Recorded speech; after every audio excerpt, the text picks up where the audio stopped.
Hi friends, मेरा नाम है भूषण और आज हम लोग सीखेंगे पास्ट परफेक्ट कंटिन्यूअस टेंस का WH क्वेश्चन कैसे बनाया जाता है। तो फ्रेंड्स, सबसे पहले हम लोग लिख लेंगे उसका स्ट्रक्चर। तो स्ट्रक्चर हम लोगों ने यहाँ पे लिखा है WH word plus had plus subject plus been plus V1 plus ING plus object plus complement plus question mark. तो फ्रेंड्स, हम लोग past perfect continuous tense Hindi में कैसे बोलते हैं, आपको पढ़ाते आ रहा था।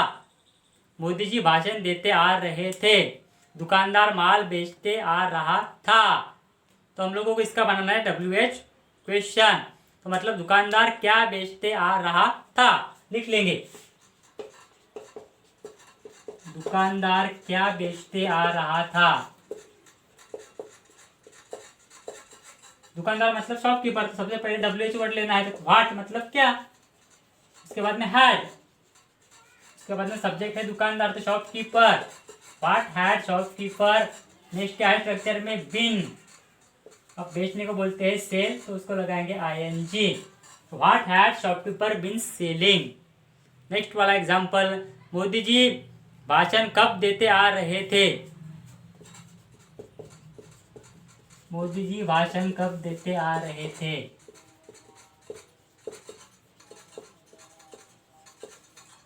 अब कब मतलब वेन, तो वेन स्ट्रक्चर वाइज, उसके बाद में हैड, उसके बाद में subject Modi ji, when had Modi ji. Next क्या है स्ट्रक्चर में, बिन, उसके बाद में डिलीवर मतलब भाषण देना, डिलीवरिंग। डिलीवर को लगाएंगे हम लोग ING, अ स्पीच। तो सेंटेंस कैसे हुआ, when had Modi ji been delivering a speech. Friends, next वाला एग्जांपल, मैं कितने दिनों से अंग्रेजी की पढ़ाई करते आ रहा था। मैं कितने दिनों से अंग्रेजी की पढ़ाई करते आ रहा था।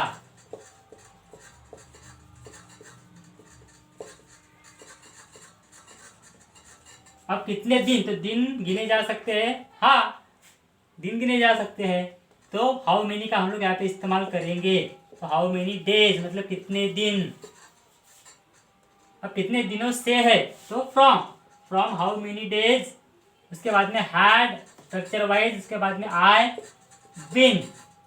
तो पढ़ने को बोलते हैं स्टडी, उसको लगाएंगे ING, स्टडिंग अंग्रेजी मतलब इंग्लिश, क्वेश्चन मार्क। तो हम लोगों को पता है कि ये जो हम लोगों ने पहले लिखा है प्रीपोजिशन, ये आमतौर पर हम लोग क्या सेंटेंस के आखिर में लिखते हैं, क्योंकि WH वर्ड से ही WH सेंटेंस की शुरुआत होनी चाहिए। तो हम लोग फ्रॉम समझने के लिए हम लोगों ने पहले लिखा था, लेकिन ये मोर एक्यूरेट कहाँ पे रहता है, तो पीछे से। तो फिर क्वेश्चन कैसे बना, how many days had I been studying English from. तो फ्रेंड्स, नेक्स्ट वाला एग्जांपल, वह कितने कुएं खोदते आ रहा था। कुएं, तो कुएं गिने जा सकते हैं। हाँ, तब हम लोग इस्तेमाल करेंगे हाउ मेनी वेल्स। वेल मतलब कुआ।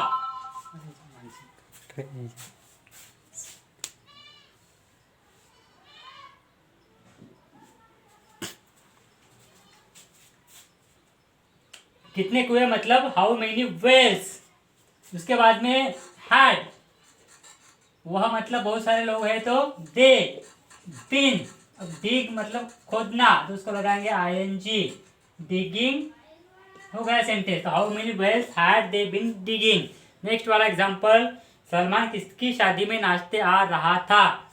अब किसकी शादी मतलब whose marriage, whose wedding, had, उसके बाद में सलमान, सब्जेक्ट सलमान है, हैड सलमान बिन। डांस को लगाएंगे, डांस मतलब नाचना, उसको लगाएंगे ING। Whose wedding had Salman been dancing, या फिर whose marriage had Salman been dancing. लेकिन शादी में रह गया यहाँ पर, तो ये में जो है मतलब इन, तो ये हम लोगों को आखिर में लिखना पड़ेगा। तो कैसे होगा ये, whose wedding had Salman been dancing in. तो 100% एक्यूरेट सेंटेंस यहाँ पर हो गया। तो हम लोगों को प्रीपोजिशन छोड़ने नहीं है, आखिर में लिखने ही है। फ्रेंड्स, नेक्स्ट वाला एग्जांपल, तुम कौन सा पेन इस्तेमाल करते आ रहे थे। तुम कौन सा पेन इस्तेमाल करते आ रहे थे। कौन सा pen means which pen, which pen had you been. अब इस्तेमाल करने को यूज या फिर यूटिलाइज, तो यूजिंग, उसको लगाएंगे ING. Which pen had you been using, मतलब तुम कौन सा पेन इस्तेमाल करते आ रहे थे। हम बैग में कितनी किताबें डालते आ रहे थे। हम बैग में कितनी किताबें रखते आ रहे थे। अब कितनी किताबें, तो किताबें गिनी जाती है, तो हाउ मेनी बुक्स हैड। अब काम कर रहे हैं हम मतलब we. How many books had we been. अब रखने को बोलते हैं पुट या फिर कीप, तो उसको लगाएंगे आईएनजी। अब बैग में मतलब इनटू बैग, मतलब हम लोग जब भी रखते हैं तो बाहर, बैग के बाहर से बैग के अंदर रखते हैं, तो हमें इस्तेमाल करना पड़ेगा इनटू का। सेंटेंस कैसे हुआ, how many books had we been keeping into bag, question mark. तो ये सेंटेंस ऐसा होता है कि हम बैग में कितना गेहूं रखते आ रहे थे। तो सेंटेंस कैसे होता, तो गेहूं हम लोग काउंट नहीं कर सकते, तो उस केस में हम लोगों को हाउ मच का इस्तेमाल करना पड़ता। मतलब सेंटेंस कैसे होता, how much feet had we been keeping into bag. यहाँ पर पेन होते तो हम बैग में कितने पेन्स रखते आ रहे थे, तो कैसे आता, how many pens had we been keeping into bag. लेकिन यहाँ पर कुछ शक्कर होती, बराबर है, तो हम बैग में कितनी शक्कर रखते आ रहे थे, तो शक्कर हम लोग गिन नहीं सकते, तब क्या इस्तेमाल करते हैं, हाउ मच। तो how much sugar had we been keeping into bag. तो फ्रेंड्स, आशा करता हूँ कि आपको समझ में आ रहा होगा। नेक्स्ट वाला एग्जाम्पल, आकाश में कितने पंछी उड़ते आ रहे थे, तो how many birds had been flying in the sky. अब पंछी गिने जा सकते हैं, तभी हम लोगों ने इस्तेमाल किया हाउ मेनी का। तुम कौन सा साबुन खरीदते आ रहे थे, कौन सा मतलब विच, साबुन मतलब soap. Which soap had you been, अब खरीदने को बोलते हैं बाय, तो buying. Which soap had you been buying, मतलब तुम कौन सा साबुन खरीदते आ रहे थे। मैं कौन सी बाइक चलाते आ रहा था, तो which bike had I been riding. वह किसकी शादी में खाना खाते आ रहे थे, in whose marriage had they been taking meals. या फिर ये सेंटेंस हम लोग ऐसा भी लिख सकते हैं, whose marriage had they been taking meals in हम लोगों ने आखिर में जोड़ दिया, इन प्रीपोजिशन। वह कांच क्यों तोड़ते आ रहा था, तो why had he been breaking the glass.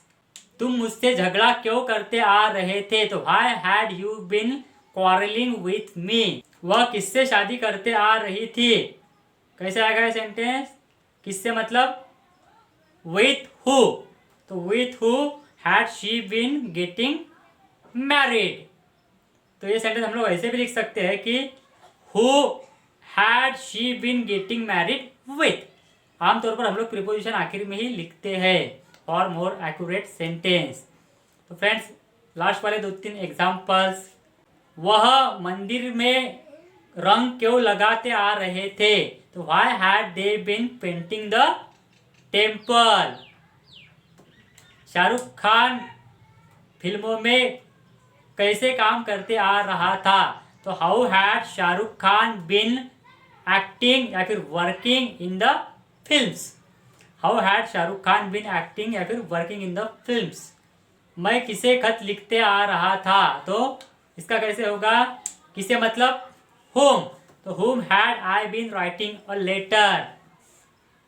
मुझे कौन खत लिखते आ रहा था, इसका कैसे होगा, पहले में हम लोगों ने whom इस्तेमाल किया मतलब किसे, अब मुझे कौन खत लिखते आ रहा था मतलब who had been writing a letter to me।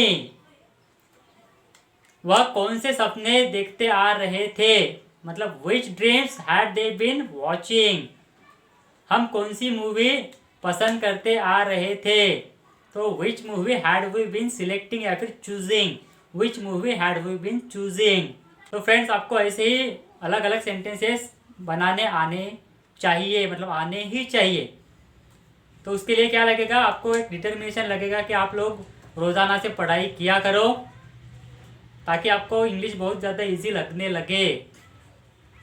लेकिन आपको हार्डवर्क तो मतलब करना ही पड़ेगा। तो फ्रेंड्स आज की वीडियो में केवल इतना ही। जाते जाते आपसे एक गुजारिश है मेरी, अगर अभी तक आपने मेरा चैनल सब्सक्राइब नहीं किया तो प्लीज़ मेरे चैनल को सब्सक्राइब ज़रूर करें और साथ ही मेरे फेसबुक पेज को भी लाइक करें। और अगर आपको वीडियोस पसंद आती है और अगर आपको लगता है कि मेरे वीडियोस से आपको कुछ नॉलेज मिलता है, आपको अंग्रेजी सीखने में आसानी होती है, आप लाइक और शेयर तो ज़रूर करते होंगे, नो डाउट अबाउट दैट। तो friends see you in the next video. तब तक के लिए फ्रेंड्स कीप स्टडिंग।